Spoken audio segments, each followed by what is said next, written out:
Sup, everyone? This is Elijah from Social Dynamics, and we're going to be talking about the struggle that people have in modern day with making friends or making new friends. There's a video that's blowing up on YouTube by a channel called Mindframe, and it basically covers from a psychological perspective why people struggle to make friends. I think it's actually a great video to react to because they give a good framework and 9 reasons why this is the case. And I want to propose some solutions for those who are struggling to make friends because I think the video is great and it's getting a lot of attention, but it doesn't really give too many solutions. So from a social dynamics perspective, want to break it down, explain exactly what's going on, and then give some solutions so people can leave this scenario with some advice on how to actually make friends. So let's go ahead and get into it and pull this video up. This video will be linked in the description if you want to check out the full video, which I recommend you do. And give them a subscribe. They talk about a lot of things that involve social dynamics in general. G says people who don't have friends are often misunderstood, not broken, not awkward, and definitely not the problem. Okay, right off the bat, we got to acknowledge the elephant in the room. If you want to improve your social skills, your social life, you have to be open to the fact that you might actually be the problem. If other people around you are having success and you're the common denominator in not getting what you want, the outcome, whether it's having more connections, having more friends, being more influential, being more popular, etc., then you are the problem. That's the first step you got to take in improving yourself to get your desired outcomes. So we need to take away the whole "you're not the problem" thing. I know they're talking about it from a psychology perspective, but I'm talking about it from a results perspective. You got to admit that if you want to get what you want. Let's keep going. The truth is, social life can feel heavier, more exhausting, and more complicated than it does for most people. If you've spent years struggling to build or maintain friendships, it's not because something is wrong with you. There are real psychological reasons behind it, and they go deeper than most people realize. 1. You can't stand fake people. Think about it. How many times have you forced a smile during a conversation, silently wishing it would end? People who struggle to make friends often notice insincerity immediately. Okay, that can definitely be true, especially among those who are introverted. So you not liking fake people doesn't necessarily have to be a bad thing. I mean, it kind of depends on how you want to play the game. But let's say you want a network of people around you and friends who are sincere and authentic. Not wanting to be around fake people isn't an excuse to not have any friends. The solution is that you need to do a lot of either a lot of networking, a lot of connecting, or you got to come into contact with a lot of people, but you have to have a filter and then have it so that your filter won't allow these fake people to slip through it. I've talked about this in other videos, so that's another reason to subscribe if you're new, and hit the thumbs up button if you found value in this video.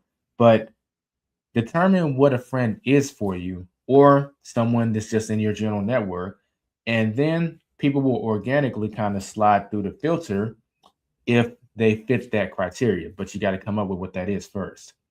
Gossip, manipulation, fake personalities, your brain sees it all. Research shows that as we become more self-aware, our tolerance for inauthentic behavior drops dramatically. You'd rather be alone than spend another minute pretending to enjoy shallow conversation. I agree with that. And that's a good trait to have. You don't want to be that person that has to be around someone, even if you don't like them, you just can't stand to be alone. The ability to be alone is a powerful position to be in because from there, you can build a network of people around you that you know are genuinely there because y'all have things in common. And it's not built off of some kind of schizophrenia of, I just don't want to be alone. Social circles are full of people who smile to your face, but talk behind your back. Your brain picks up on subtle manipulation, hidden agendas, and dishonesty almost instantly. That's why your circle stays small, not because you dislike people, but because you value your peace and emotional energy. You've probably seen friends or coworkers who seem friendly, but are exhausting to be around. For you, being authentic is non-negotiable. If someone can't meet you there, it's better they aren't in your life at all. 2.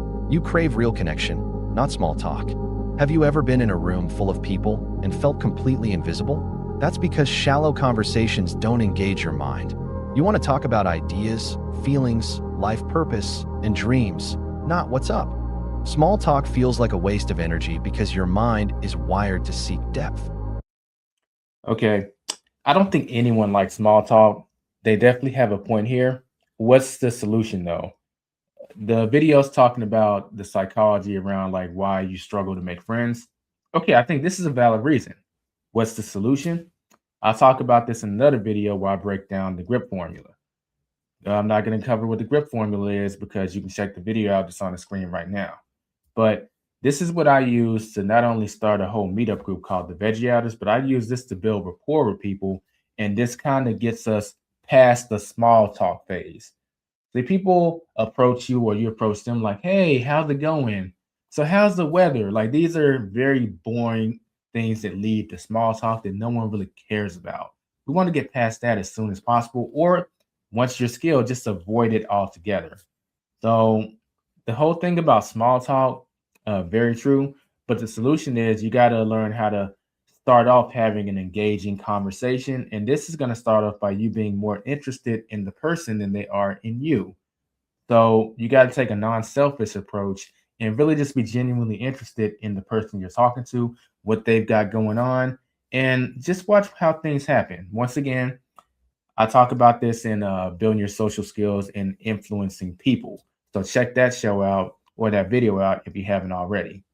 You don't just want people around, you want people who feel like home. And until you find that, silence often feels safer than pretending to connect. This can be painful. You see people forming casual bonds easily, while you struggle, but it's not laziness or social ineptitude. It's that you're wired for meaningful interactions, and those are rare. Valid point. He said it's not that you have some kind of like social issue, you're just craving some more real interaction. This can be very true. Now, this is a social trap.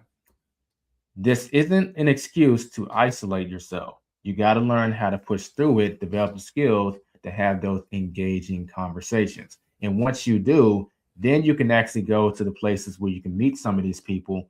Once again, you have your social filter on, but you're going to be interacting with people. And those who are inauthentic or just looking, they just have some kind of agenda, they won't slide through your filter. And you'll meet people that will eventually slide through the filter and you'll make some friends. I mean, for every, I want to say 14 people I meet, maybe two of them will become my genuine friend. And that's based on what I define as friendship. I might have a lot of one-sided friendships where they might consider me a friend, but I don't necessarily consider them a friend. That's another topic for another video. But don't use this as an excuse to isolate yourself. You got to get out there and actually meet people and go through the numbers.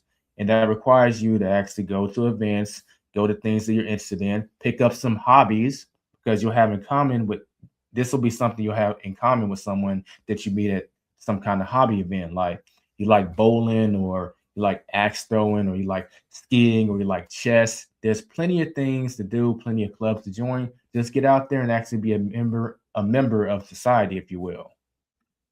3. You overthink every social interaction. Do you replay conversations in your head hours, even days later?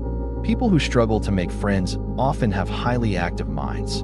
You analyze what you said, how it was received, and whether it left the right impression. Psychology shows that individuals with high self-awareness can become hyper-conscious in social situations.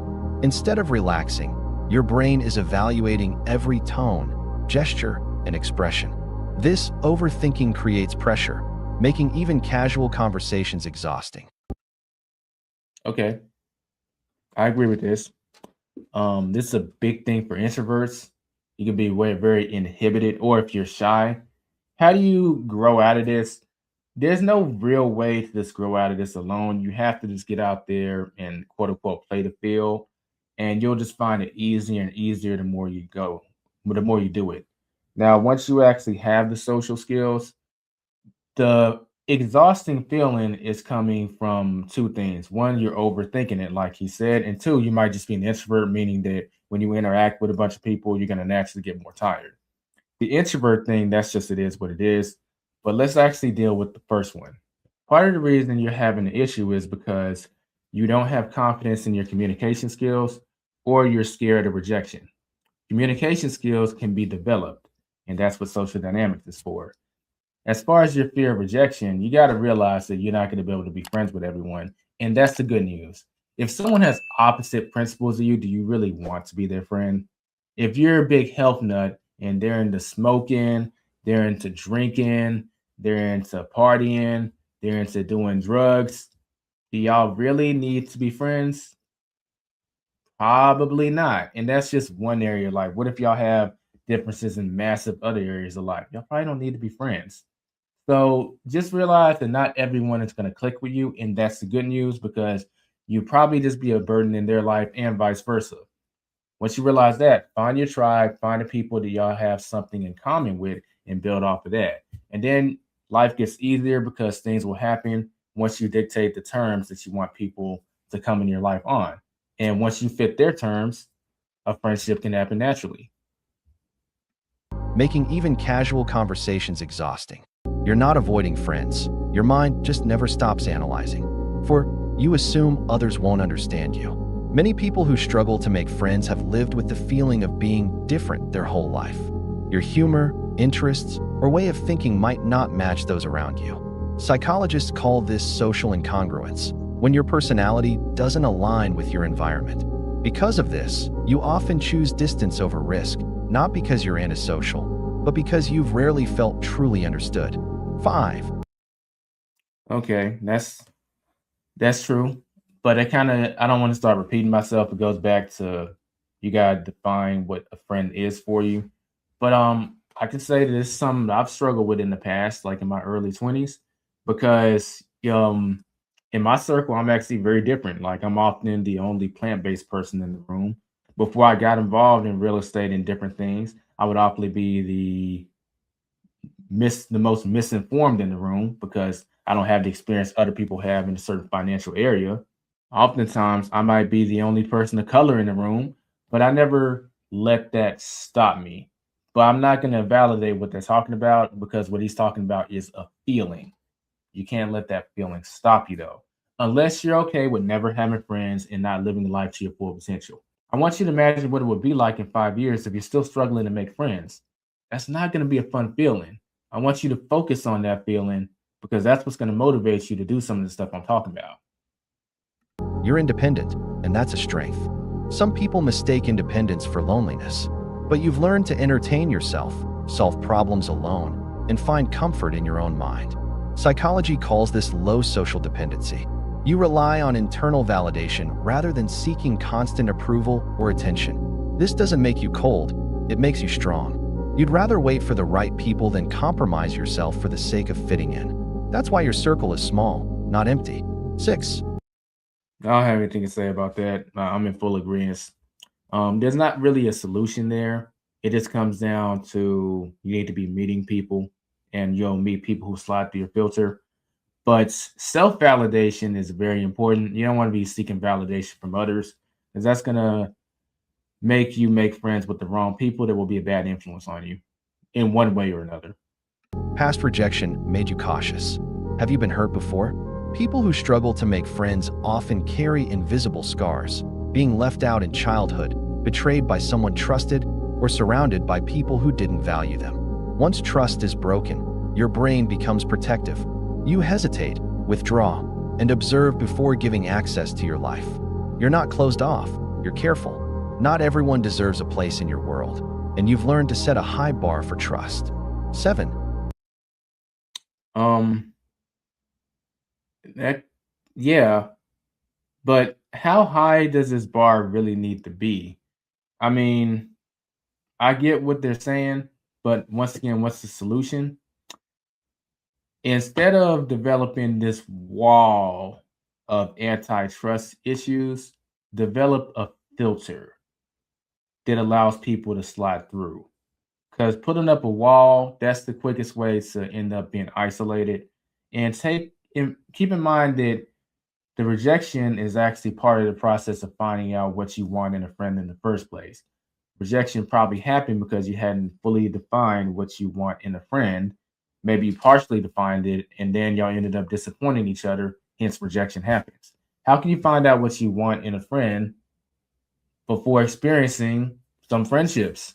Then you find out what you like and what you don't like. You may have a rough idea what that's going to be, but right off the bat, you're not going to know it. So the sooner you get through this process, the more faster you can define what a friend is for you, and then you can put the appropriate filters in place. Social interactions drain you faster than others.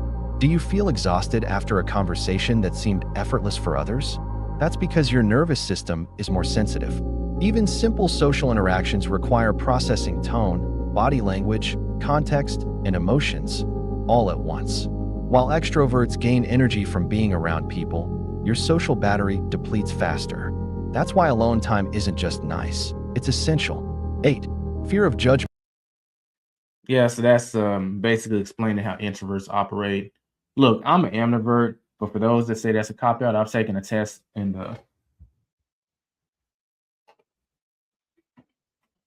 type talk book, which is very popular in my rental units. And I am 40% extroverted, 60% introverted. So technically, I'm an introvert. So yeah, I know what he's talking about, but I'm going to tell you right now that social battery, as far as it being drained, that's very overrated. You can train yourself and your senses to keep responding to social situations, even though you're tired or you're drained. And what happens is that social battery, as we talk about, well, the lifespan starts to increase. In fact, I'll make a video about this on the future, but just for a brief tip, I've gotten to the point to where, like, after a whole day of, like, let's say networking, I'll be drained. And it's usually doing like major events, right? And there's the desire to pull away and go back and recharge. Well, a few years ago, I said, I'm tired of this happening because what if I bump into the right opportunity, the right client, and it happens on like day 4 or 5 or some huge networking event, or it just happens like randomly, but I've been drained that whole week. So I miss out on that opportunity to connect with that person because my social battery is drained. And even if I'm personally tired, I'll still enter the conversation, but my senses and my social senses are just kind of dull because they've been just overworked. What I did is I started going to events after I was drained, and I forced myself to interact with people just like I normally would, just to build these social senses of steel. So I would still react as if I wasn't tired. And that has paid massive dividends. So don't use this as an excuse to not interact with people. This can be managed and even built up to a certain degree. Holds you back. You want to be funny, confident, and likable, but the pressure to appear perfect often makes you freeze. Fear of negative evaluation is a major reason people withdraw socially. You're not avoiding connection. You're avoiding embarrassment, rejection, or letting people see your vulnerable side. And that's human. Many of the most loyal friends are the ones who've learned this lesson first. 9. You have a rich I think I'd be repeating myself commenting on that. I mean, it's true, but like, what is that saying? Perfection is the theft of all joy or something. Look, just realize that mistakes, like what he said, that's just part of the process. inner world. All of these traits, overthinking, depth, sensitivity, independence, might make friendship harder to find, but they also mean you live in a richer inner world than most people. You notice details, think deeply, and feel intensely. When you do form friendships, they are rare, meaningful, and lasting. Here's the bottom line. Struggling to make friends doesn't mean Okay, that's the end of the video. Now, like I said, this is from Mind Frame. A link to their channel will be in the description. So be sure to check them out. Ultimately, I think that it is great at assessing the problems of why people struggle to make friends. It just comes down to like, what's the solution? Okay, we know the problem. You identified that, hey, you're talking about me. You're talking about me. So like, wait, what do I do? How do I make friends? What's the solution? And that's what I'm all about, is the actual solution. Now, solution wasn't a part of that video. That's why I thought it would be great to react to and actually give some solutions. But as far as the rich inner world thing, it's very true. I mean, like, it comes down to what type of connector or what type of a person you're gonna be. And there's three types, and this will be covered in another video. But there's a super connector, there's a filter connector, and the hybrid connector. When you find out which one you want to be, most people that he's talking about, they're going to be the filter connector, where people coming in your life, you would prefer to have a small circle anyway, because there's certain principles that you want people around you to have, and not everyone's going to have that. So Just being comfortable with knowing that's your personality type and figuring out where do you need to go to meet these type of people so you can expand your friend circle whenever you want to. Very important. So if you found value in this video, thumbs up, YouTube algorithm, very much appreciated. And drop a comment. What do you feel is the struggle for you when it comes to making friends? Or if you're good at making friends, what are some tips that you want to give people on how to make friends? It's been Elijah with Social Dynamics. I will catch y'all in the next video. And if you found value in this video, check out this video on the screen where I talk about how to build your social skills and develop influence with people. Catch you later.